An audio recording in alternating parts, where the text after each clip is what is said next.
There has never been a better time to get into Lord of the Rings Online than right now in 2024.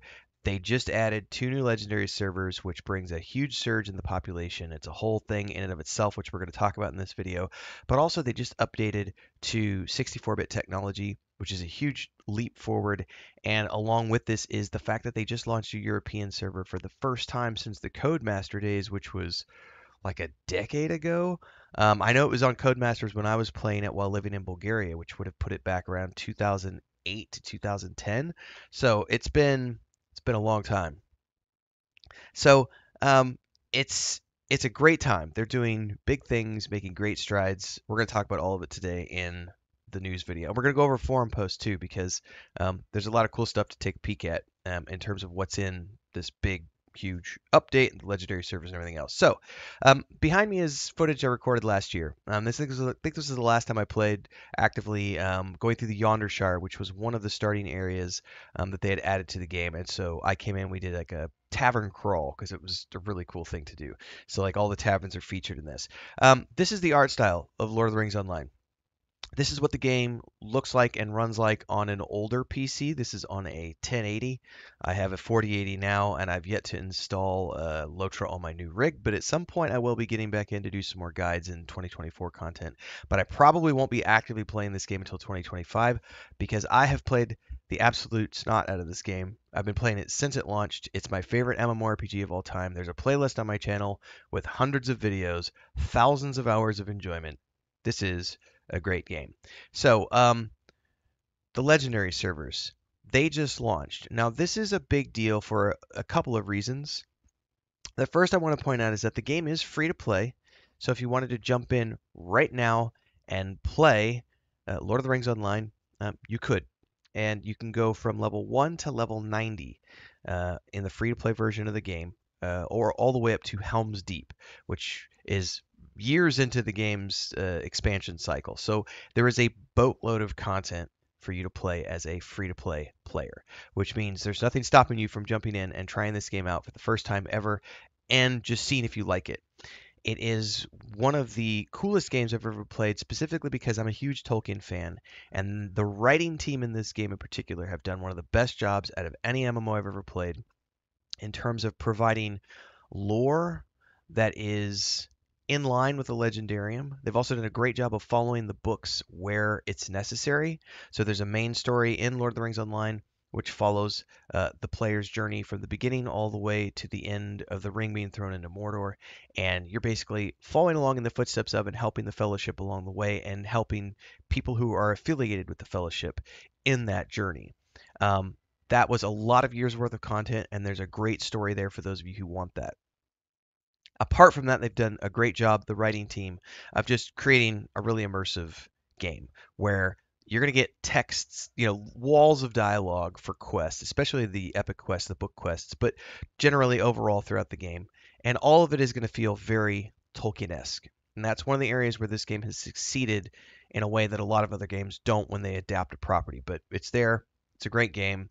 Um, Great lore, great writing team, and it really makes me feel like I'm in Middle Earth. Even though, yes, it is a little dated. It does have its own unique look and feel. That being said, it's still very fun to play, and you can dive in free right now. However, the legendary servers are not free. These are what we call progression servers. If you've never played on a progression server, it's where a developer comes in and they take the game and they kind of roll back the clock and they say, we're going to launch the game with just the base game available, and then we're going to relaunch the expansions at a set time period on that progression server so that players who have never seen or experienced that before could go and play the game like it was 15 years ago, and then in 12 weeks or 8 weeks or whatever the schedule is, you'll get the first expansion, which is Moria. And then a few weeks after that, you'll get the next expansion, which was Mirkwood, Isengard. I forget which one it was after that. And then Rohan, and then Helm's Deep, and then et cetera, et cetera, et cetera, et cetera, et cetera.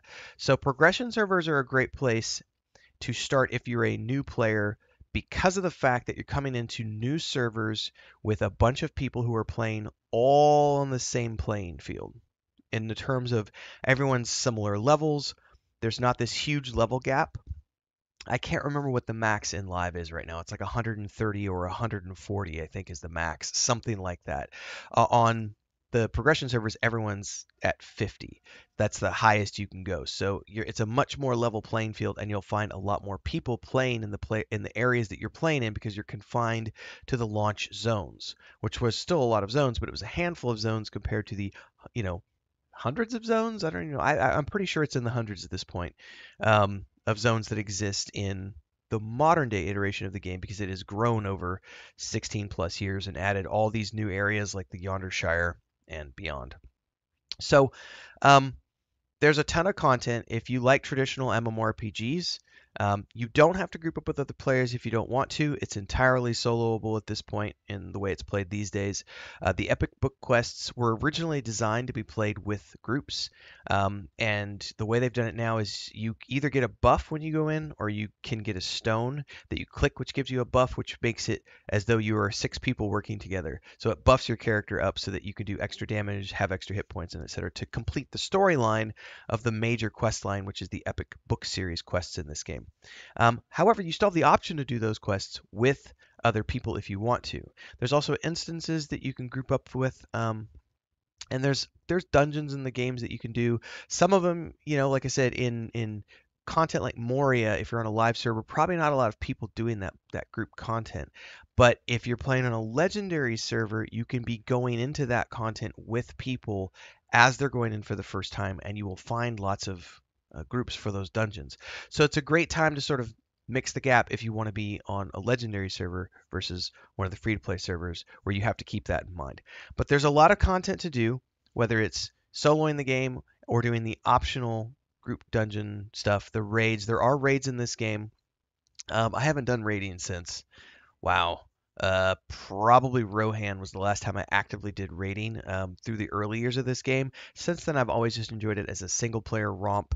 I've gone in with friends.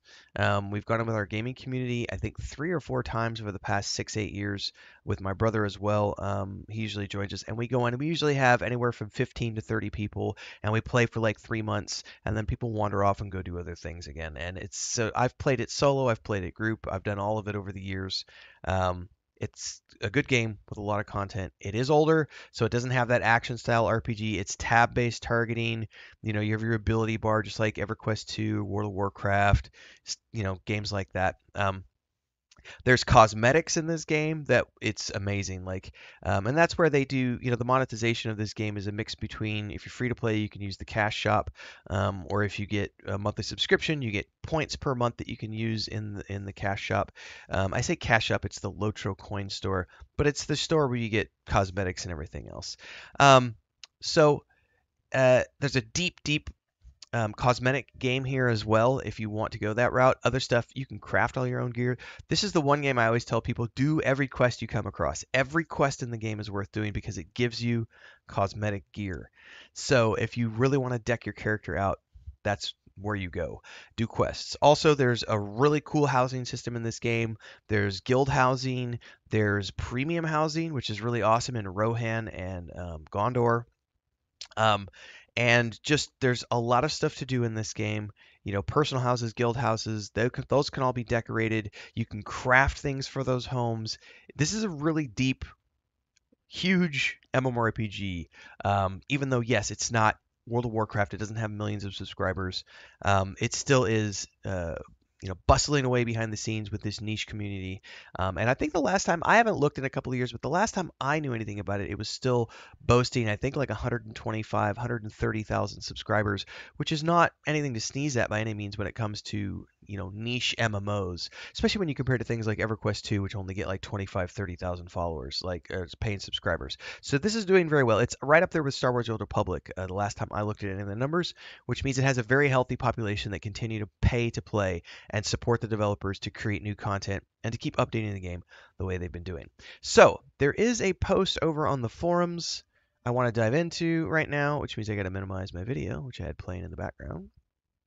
It is someone took the time to go through the most recent Court of the Rings session, Court being their community manager, and he does live streams from time to time. They do a lot of streams recently under the new producer who has had them doing lots of developer chats and everything else. They've been very entertaining and very informative.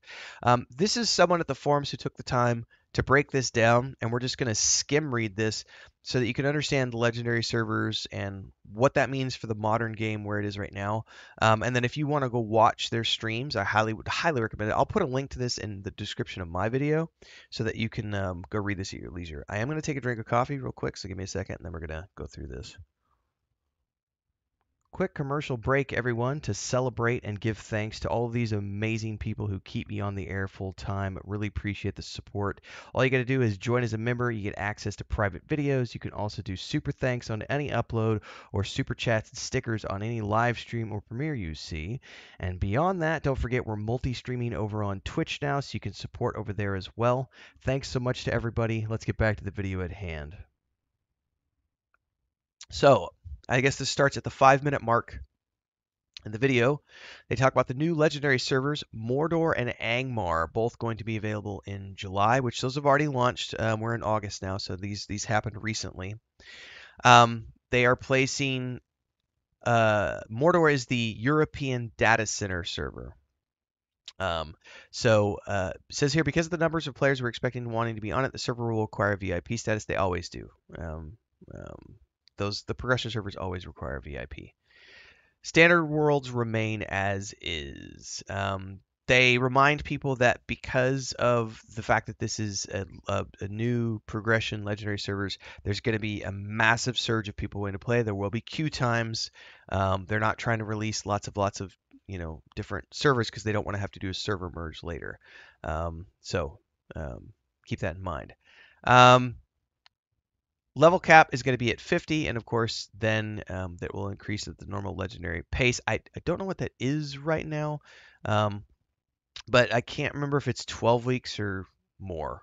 But it does release at some point down the line.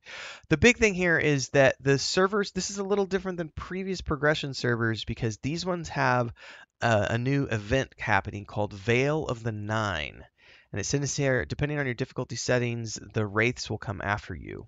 When at the level cap of the server, one of the 9 ring wraiths can potentially appear to kill you.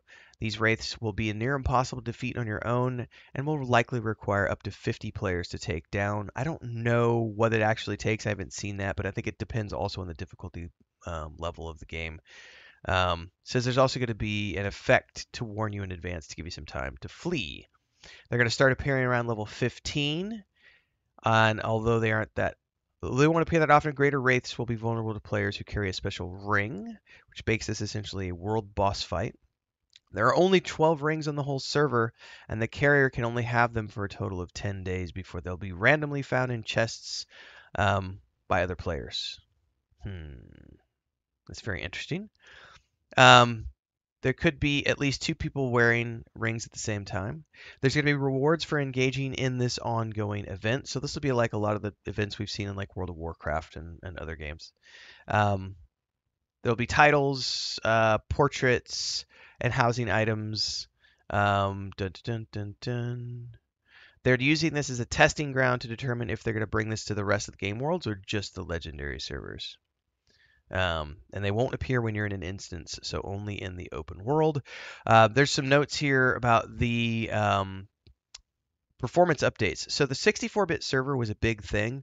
I can't remember when it was, 5 years ago, 6 years ago, something like that was when they moved data centers. And ever since they moved data centers, the game has had, I would call it annoying. It's not game breaking by any means, but it's annoying server lag. So it never mattered how powerful your machine was, you would occasionally get hiccups while playing, and that's the server. The 64-bit server technology is used to get rid of that. Now, it's not across the entirety of the game rules yet. It's coming to the legendary servers first, so the 64-bit tech is just for legendary servers for now, and then they're going to, be expanding it beyond there. That's a pretty big deal to do that, so it takes time. They have seen reduction of hitching, and we're now going to see how that works for the player base. So That'll be really good deal. 64-bit servers will move slowly through the other worlds with a preference to those with the largest populations. Since the never can be expensive, they don't know exactly if they're going to apply them to smaller worlds, even if they need them, because the smaller worlds don't suffer from that same hitching as much as the larger population would. And that makes sense. You're patching holes where you need to. Um, it says here, as we examine pathing systems in both our games, meaning Dungeons and Dragons Online and LOTRO, we notice how creatures could be constantly jamming the system. So they're looking at fixing that, looking at serialization, and etc. So they got a whole bunch of stuff where they're working in tech, and then there's a whole Q&A section of the video, which again, you can go watch this video at your leisure. There's a whole bunch of stuff in here talking about things like the multi-factor authentication, whether or not they're going to the elf avatar update, as an example, is coming for the fall. Some people want stable masters to not be instantaneous. Discussions about what Rivendell housing will be like, because Rivendell housing is coming down the pipeline, and I have to say, everybody, I have multiple elves, including a high elf, and you give me Rivendell housing, and I will buy premium housing for this game. There, I said it. Oh, I love the housing in Lotro. So lots of cool stuff happening in Lord of the Rings Online. So, like I said, it's a great time to get in as a new player. It's early enough in the life cycle of the legendary server that even if you wanted to spend a couple of weeks trying the free to play version of the game before you plunged in to pay a subscription to get on a VIP server, you'd be able to do that and get your fill. And then you could go from looking at what the 32-bit tech is like to go see what the 64-bit tech is like on the legendary servers. I really, really wish I wasn't so busy with other things. Someone asked me in a stream yesterday if I was going to be playing Lord of the Rings Online this year, and I had to say no. This will be the first year that I have not played Lord of the Rings Online. It's also the first year I haven't played Star Wars: The Old Republic. And that is simply because my job as a content creator has evolved beyond where the channel was several years ago. And as a variety streamer, I need to be playing lots of different games. And there are so many amazing games coming out this year into next year and even within last year, that I'm just overwhelmed with the amount of stuff that I have available to me. And I have played Lord of the Rings Online for 15 plus years. It's not going anywhere. It's staying on my systems. I keep it installed. I keep Star Wars: The Republic installed. I have jumped into LOTRO a couple of times this year to make some videos around it, even though I'm not actively playing it. But I would highly urge you to please check it out. At the very least, it's free to play. It doesn't cost anything. At the very least, check out the playlist that I have in the links down below and go look at the things that I've done in the game over the years and decide if maybe you want to give it a shot. Like, subscribe, hit the bell icon so you never miss an update. Daily streams happen here and on Twitch at 11 a.m. Central Time, and I play a lot of different games. So check them all out. Don't forget the Discord, Patreon, and all the socials. I'll see everybody in the next one, and hopefully you go have fun in Middle Earth.